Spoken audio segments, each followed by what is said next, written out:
पुरानी बात है। एक राज्य में राजा रानी अपनी राजकुमारी चंद्रमुखी के साथ राज करते थे। राजकुमारी चंद्रमुखी को अपनी सुंदरता पर बहुत अभिमान था। पिताजी, उस धोबी का सिर कलम करवा दीजिए। उस धोबी ने हमारी सबसे खूबसूरत पोशाक धोई और खराब कर दी। राजकुमारी, इतना भी क्या गुस्सा, हम आपके लिए दूसरी पोशाक बनवा देंगे, बिल्कुल वैसे ही। नहीं पिताजी, हम अब उस धोबी को बिल्कुल नहीं देखना चाहते। हमें तो राजकुमारी की परवरिश बहुत अच्छे से की थी, ना जाने कब राजकुमारी को इतना बड़ा अभिमान हो गया। पिताजी, आप क्या सोच रहे हैं? अगर आपने हमारी बात नहीं मानी तो हम कुछ उल्टा कर बैठेंगे। सिपाहियों, धोबी को कारागार में बंद कर दो, उसके लिए हम उचित सजा सोचेंगे। अब तो आप प्रसन्न है ना राजकुमारी? हाँ, अब हम बहुत खुश हुए। ये कहकर राजकुमारी अपने कक्ष की तरफ चली जाती है। हमारी राजकुमारी इतनी घमंडी और अभिमानी कब से हो गई, समझ नहीं आता इसका क्या उपाय है। हम भी कुछ समझ नहीं पा रहे हैं। यह घमंड और अभिमान अच्छे लक्षण नहीं है। हमें तो दिन रात इस बात की चिंता सताती है कि हमारे बाद राजकुमारी प्रजा को कैसे संभालेगी। तभी राजकुमारी वहाँ पर आ जाती है। पिताजी, जितनी भी दासी आपने हमारे लिए रखी है, हमने सबको निकाल दिया है। लेकिन क्यों राजकुमारी? क्योंकि वो किसी काम की नहीं। हमारी त्वचा को निखारने के लिए हमने उन्हें लेप बनाने के लिए कहा था, उनसे उतना भी नहीं हो पाया, इसीलिए हमने सबको निकाल दिया। हमारे लिए नई दासियों का इंतजाम कीजिए।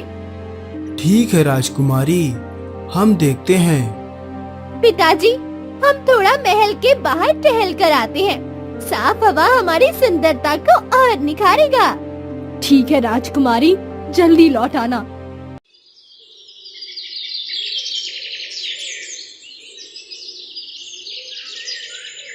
राजकुमारी टहलने के लिए वन की तरफ निकल जाती है।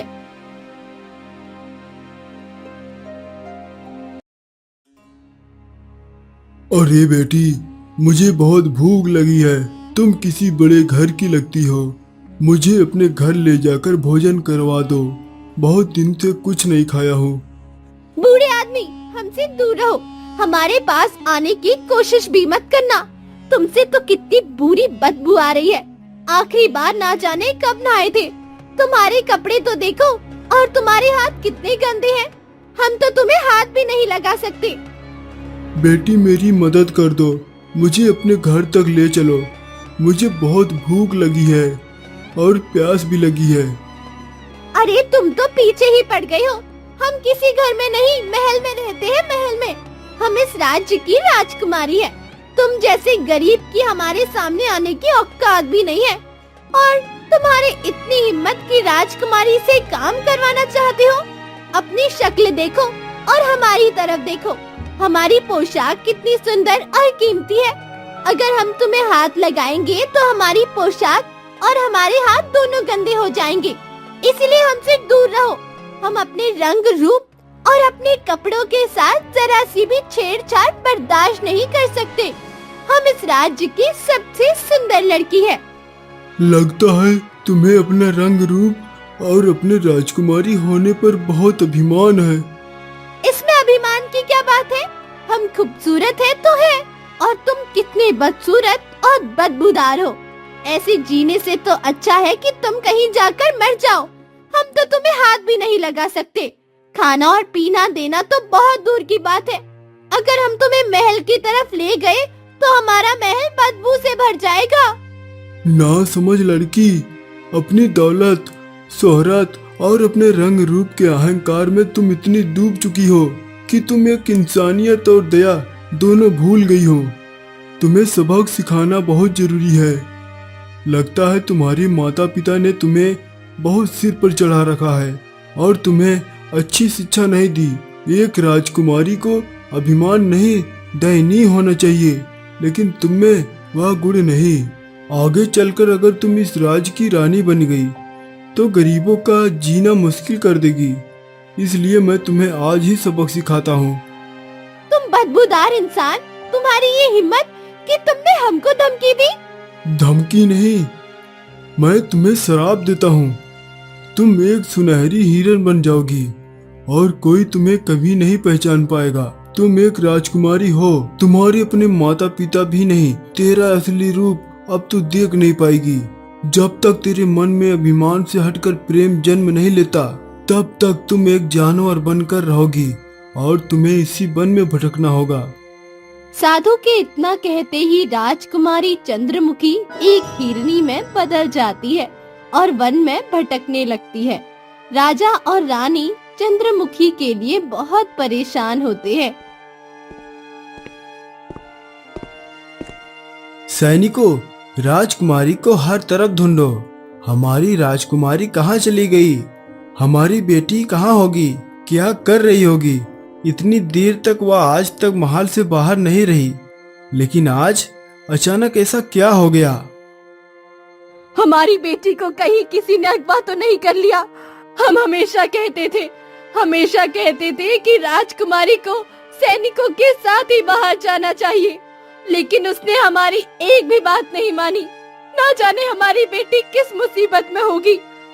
मैंने सैनिकों को कहा है कि वह इस राज का चप्पा चप्पा छान मारे और राजकुमारी को ढूंढे।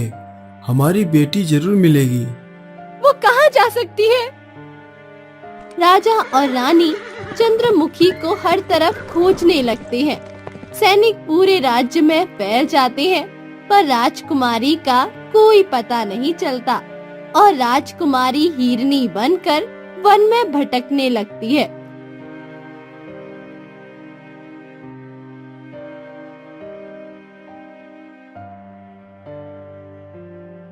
उस साधु की हिम्मत तो देखो। अगर मेरे पिताजी को पता चला तो उसका सिर कलम करवा देंगे।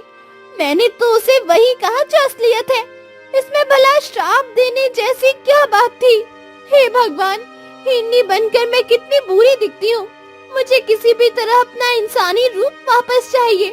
अब वो कौन होगा जो मेरे इस रूप से प्यार करेगा, वो भी दिल से? बस एक बार ऐसा कोई मिल जाए, उसके बाद मैं अपने असली रूप में आ जाऊंगी। और वो साधु किस अहंकार की बात कर रहा था? मुझ में अहंकार नहीं, मैं सुंदर हूँ, ये बात सच है। मेरे पास दौलत है, शोहरत है, ये भी सच बात है। अहंकार तो उस साधु में था जो उसने मुझे श्राप दे दिया। चंद्रमुखी को अपनी गलती समझ में नहीं आती है और वो इंतजार करने लगती है उस पल का जब कोई उसे दिल से प्यार करे। दूसरी तरफ दूर एक नगर का राजा सभी लोगों को भोजन के लिए आमंत्रित करता है।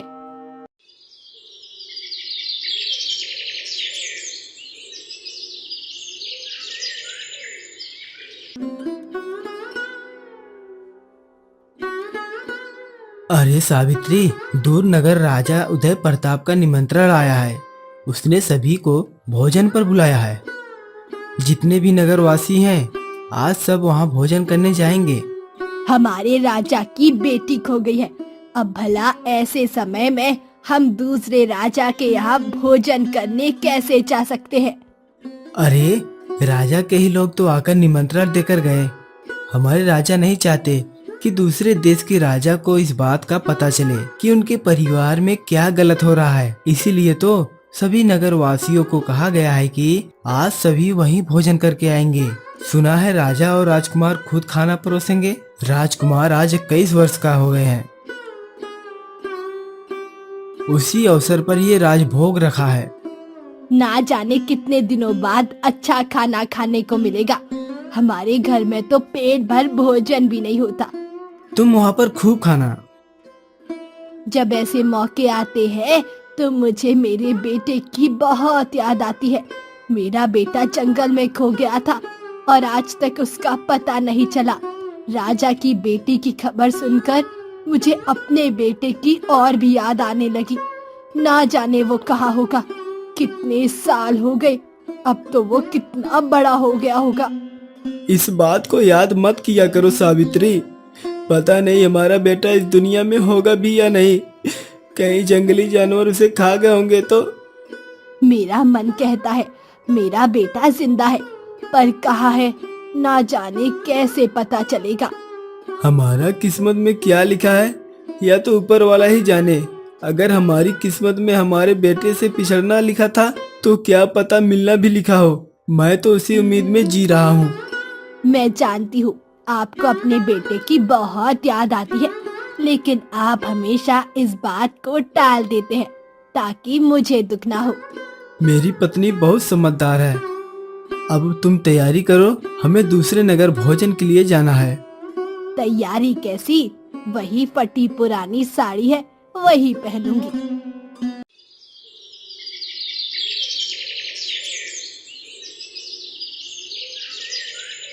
सभी गांव वाले दूसरे नगर जाने की तैयारी करते हैं और उस तरफ चल पड़ते हैं। अरे गांव वालों, जल्दी जल्दी चलो, ऐसा ना हो हम पहुँचे और भोजन ही खत्म हो जाए। अरे ऐसा क्यों कहते हो जी, गांव वाले कितनी आस लगाकर भोजन के लिए जा रहे हैं। पूरा गांव पेट भर के खा लेगा, आप क्यों सबकी उम्मीद पर पानी फेर रहे हैं। हाँ हाँ, मैं तो सबके साथ मजाक कर रहा था सावित्री, ताकि यह सफर आसानी से कट जाए और सबकी भूख भी बढ़ जाए। अब भला राजा के राज में भोजन की क्या कमी होगी। सुना है राजा खुद सबका स्वागत करने वाले हैं। चलो आज हमें भी मौका मिला दूसरे नगर के राजा के दर्शन करने का। सफर लंबा है पर बातों बातों में बीत जाएगा।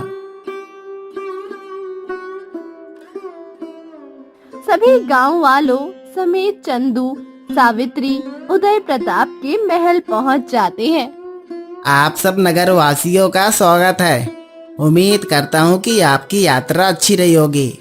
आपकी कृपया है महाराज, आपका धन्यवाद। आपने सभी नगर वासियों को भोजन के लिए आमंत्रित किया। यह तो हमारा सौभाग्य है। आप चलिए और भोजन ग्रहण कीजिए। इस तरफ चलिए। खाने की क्या खुशबू आ रही है। हाँ, लगता है बहुत कुछ पकाया है आपने। पिताजी, आपकी आज्ञा हो तो मैं भोजन परोसना चाहता हूँ। हाँ हाँ राजकुमार, क्यों नहीं। यह तो बड़ा पुण्य का काम है। आप चलिए और भोजन परोसिए। अरे, आप सभी मुझे शर्मिंदा कर रहे हैं। मैं आपसे बहुत छोटा हूँ। आप तो बस मेरे हाथ से भोजन ग्रहण कर लीजिए, मैं इसी में खुश हो जाऊंगा। कितना अच्छा राजकुमार है, कितने अच्छे संस्कार है। हाँ राजकुमारी, इस राजकुमार को देखकर अपनापन महसूस होता है। अरे अपने आंसू छिपा लीजिए, सबके सामने हम ऐसे रो रो कर नहीं रह सकते। अगर सब लोग रोने की वजह पूछेंगे तो भला हम क्या बताएंगे कि राजकुमार को देखकर हमें अपने बेटे की याद आ गई। सब लोग हंसेंगे, कहेंगे कहाँ राजकुमार और कहाँ इनका बेटा। ठीक कहती हो सावित्री। तभी राजकुमार उदय खाना परोसने लगता है और सावित्री की नजर उसके हाथ पर बने निशान पर पड़ती है। अरे ये तो मेरा लल्ला है, ये मेरा लल्ला है, ये कोई राजकुमार नहीं, ये मेरा बेटा है, मेरा खोया हुआ बेटा है। अरे माताजी, आप क्या कह रही हैं? भला आपका बेटा कैसे हो सकता हूँ? आप ऐसी बातें क्यों कर रही हैं? क्या आप नहीं जानती कि मैं इस राज्य का राजकुमार हूँ? जब मैं 1 साल का था तो मेरी माँ गुजर गई थी, तब से पिताजी ने मुझे पाला है। आप ऐसी बातें मत कीजिए।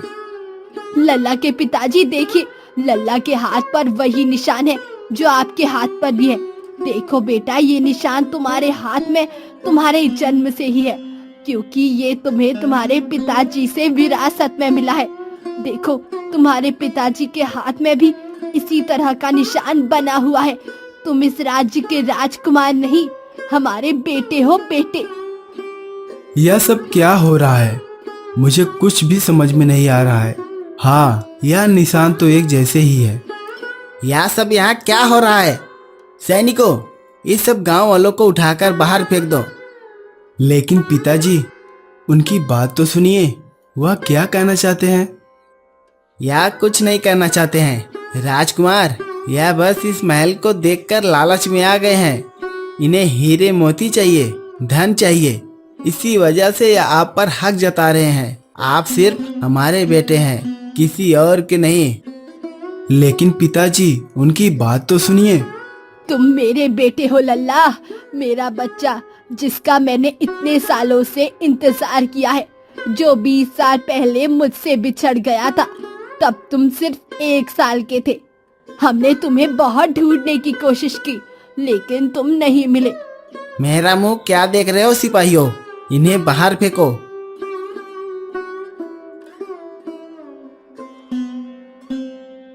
चंदू और सावित्री को सिपाही महल से बाहर कर देते हैं और दोनों को वहां से जाना पड़ता है।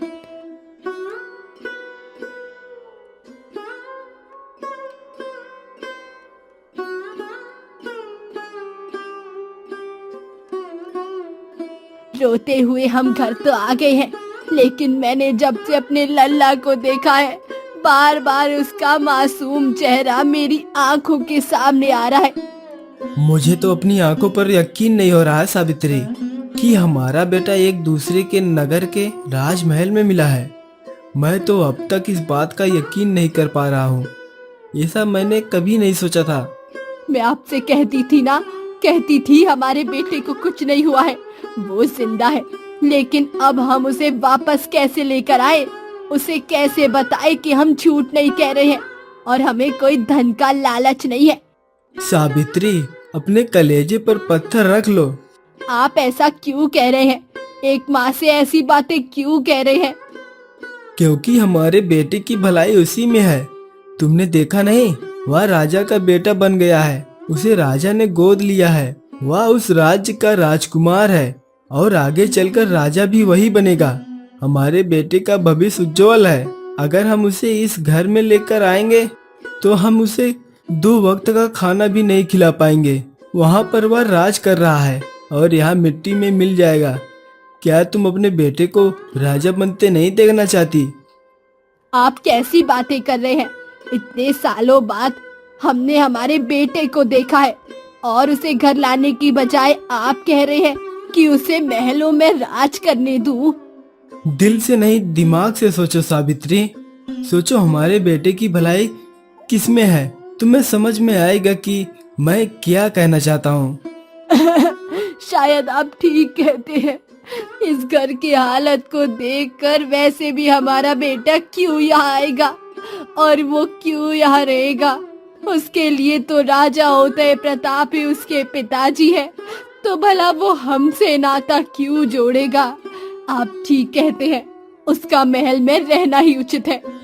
मुझे खुशी है कि हमारा बेटा महलों में राज करता है।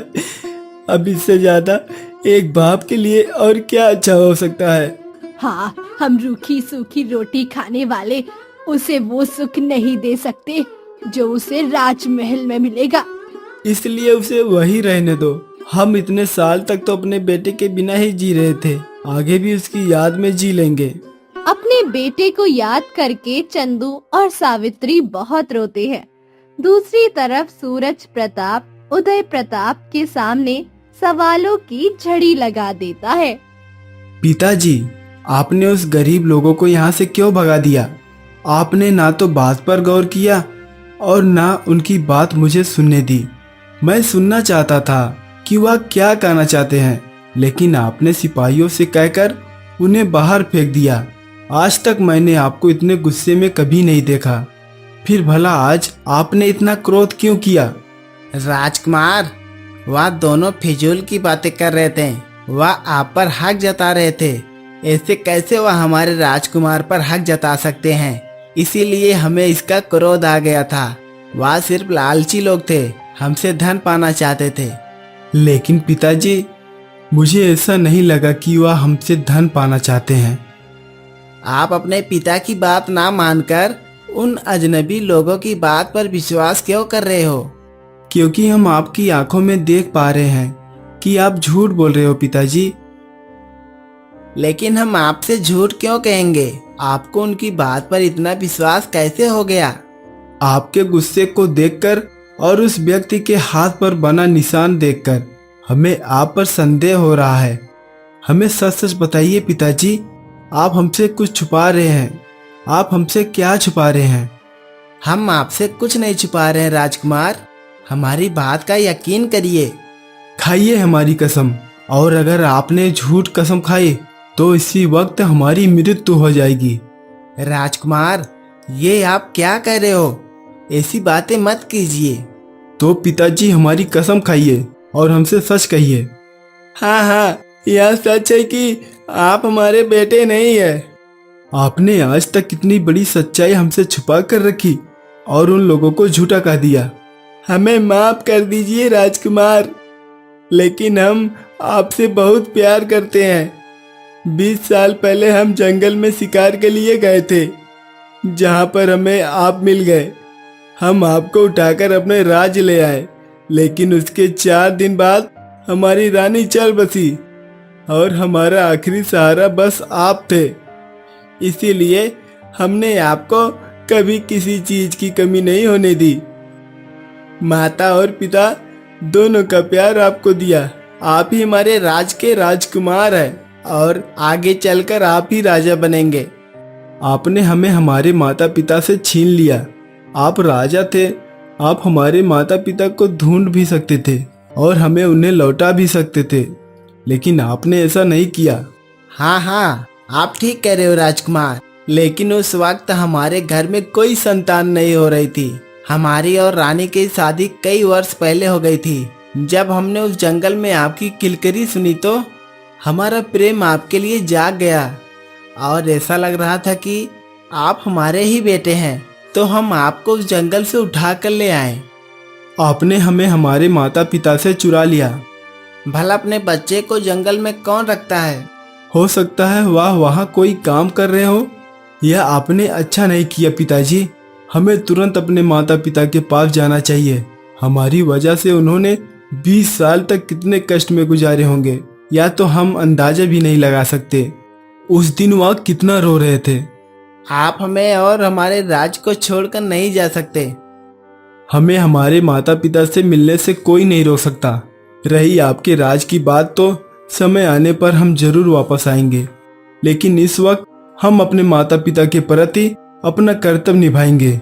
आप जल्दी हमें बताइए कि वह लोग किस गांव से आए थे, किस नगर से आए थे। हमारे राज्य के सीमा के साथ जो नगर है वह उसी नगर के निवासी हैं। वहाँ दूसरे राजा का राज है। हमें आशीर्वाद दीजिए पिताजी। अब हम चलते हैं, लेकिन हाँ, हम वापस जरूर आएंगे। इतना कहकर सूरज महल से निकल जाता है और जंगल की तरफ से होता हुआ गांव की तरफ बढ़ता है।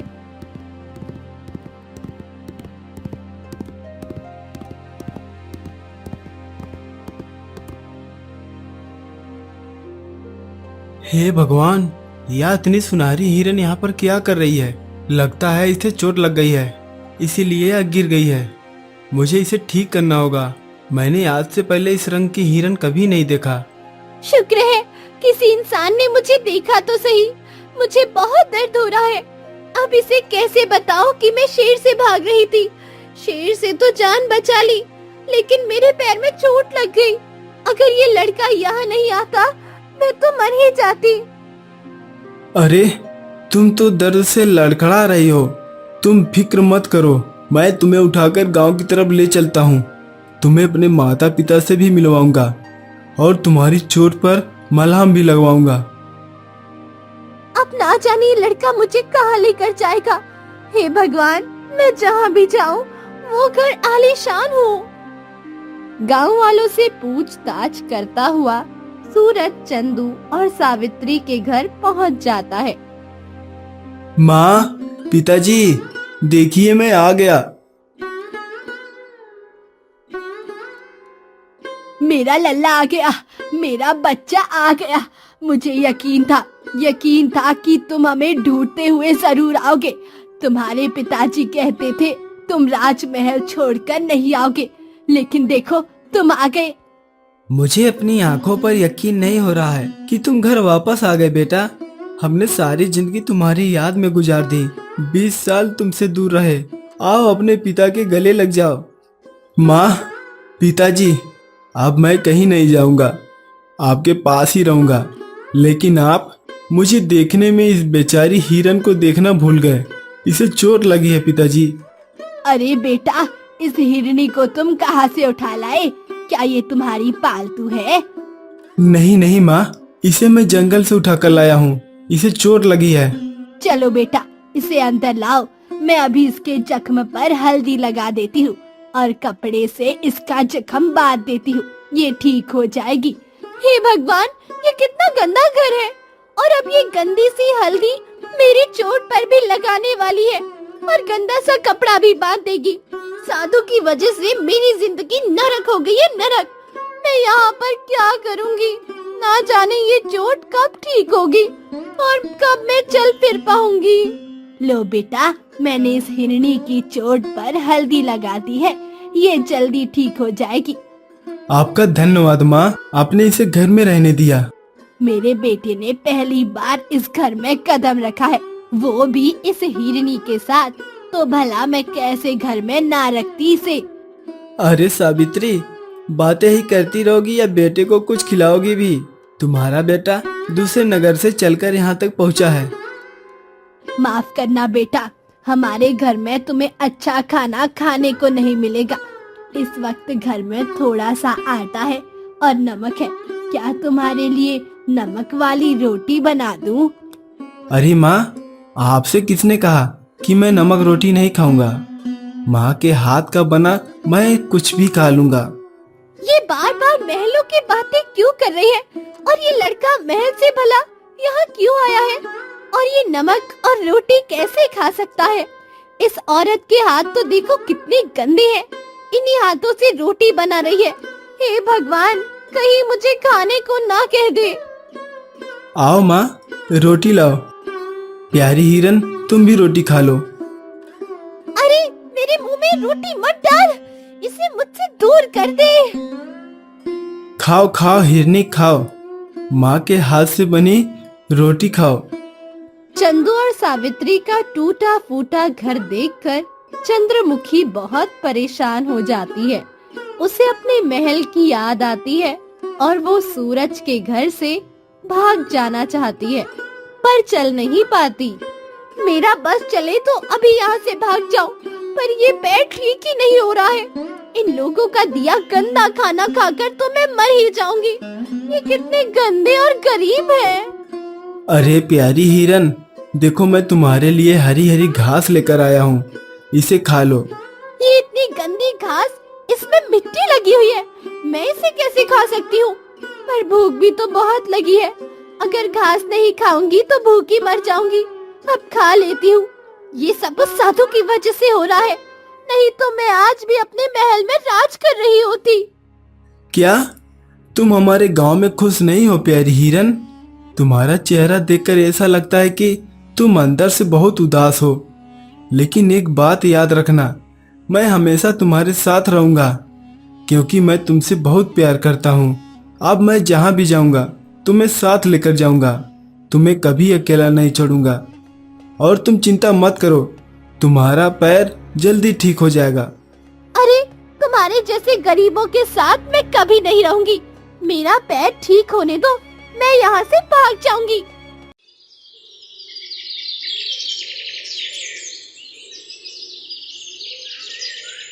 दिन बीतने लगते हैं।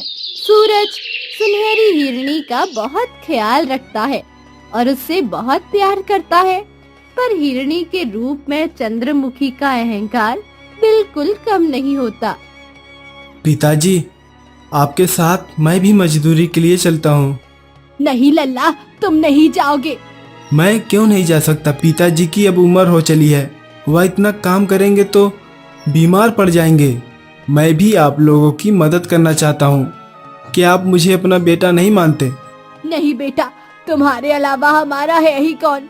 लेकिन तुम महल के राजकुमार थे, तुम्हें मजदूरी करने की आदत नहीं। हम दोनों ये नहीं चाहते कि तुम्हें अपने माता और पिता पर शर्म आए कि वो तुम्हें 2 वक्त का भोजन भी नहीं खिला पाए। आपको 2 वक्त का खाना खिलाना तो मेरा कर्तव्य है, और आप यह भूल जाइए कि मैं महल का राजकुमार हूँ। मैं बस आपका बेटा हूँ, इस बात को याद रखिए पिताजी। ये सब क्या बातें कर रही है? अगर ये महल का राजकुमार है तो यहाँ क्या कर रहा है? और ये दोनों गरीब लोग इसे बेटा बेटा क्यों कह रहे हैं और इसको मजदूरी क्यों करनी है? अगर ये महलों का राजकुमार है तो मेरी तो कुछ समझ में नहीं आ रहा है। तभी वहाँ उदय प्रताप आ जाते हैं। गलती नहीं, आपने पाप किया है। उस जंगल में हम लकड़ियाँ काटने गए थे। बस कुछ देर के लिए हमने अपने बेटे को उस पेड़ के नीचे रख दिया था और आप उसे उठाकर वहाँ से चले गए। आपने एक बार भी जानने की कोशिश नहीं की कि पीछे उसके माता पिता का क्या हुआ। मुझे माफ कर दीजिए, मैं आपका गुनहगार हूँ, लेकिन मैं सूरज से बहुत प्यार करता हूँ। मैं आपके बिना नहीं रह पाऊंगा। पिताजी, आपने मुझे बेटा मानकर पाला है तो आपके प्रति मैं आपका कर्तव्य जरूर निभाऊंगा, लेकिन उससे पहले मेरा यह भी कर्तव्य है कि मैं आपके असली माता पिता का देखभाल करूं। मैं यह बात जानना चाहता हूँ, लेकिन बेटा आपको देखे बिना मैं नहीं रह पाया, और साथ ही साथ मुझे इस नगर के राजा से भी मिलना था। मुझे पता चला कि उनकी बेटी खो गई है, वह उसे हर तरफ ढूंढ रहे हैं। मुझे आपसे यह भी कहना था कि आप भी उनकी सहायता कीजिए, क्योंकि हमने तय किया था कि उनकी बेटी से हम आपकी शादी करवाएंगे। यह सब कब हुआ? हम दोनों ही उस वक्त काफी छोटे थे, लेकिन जब आपके बड़े होने के बाद हम इस बात को आगे बढ़ाते, तब तक राजकुमारी गायब हो गई। इसका मतलब ये लड़का महल का राजकुमार था, लेकिन उसके बावजूद भी वो अपने माता पिता के गरीब घर में रहने आ गया। अगर इसकी जगह मैं होती तो मैं तो महल का ऐशो आराम ही चुनती। इसके सामने मैं अपने आप को कितना छोटा महसूस कर रही हूँ। ये लड़का कितना अच्छा और समझदार है। इसने महल को त्याग दिया, लेकिन अपने गरीब माँ बाप को नहीं भूला। मैं तो हमेशा महलों में रही और मैंने यही सपना देखा कि मैं हमेशा ऐसे ही महलों में राज करूंगी, पर ये लड़का महल से इस झोपड़ी में आ गया। आज मुझे एहसास हुआ कि उस साधु ने मुझे ऐसा श्राप क्यों दिया था। वो चाहता था कि मैं इस बात को समझ जाऊं कि इस दुनिया में कोई भी इंसान छोटा नहीं होता। दौलत और शोहरत से कोई बड़ा नहीं होता। इंसान का दिल बड़ा होना चाहिए।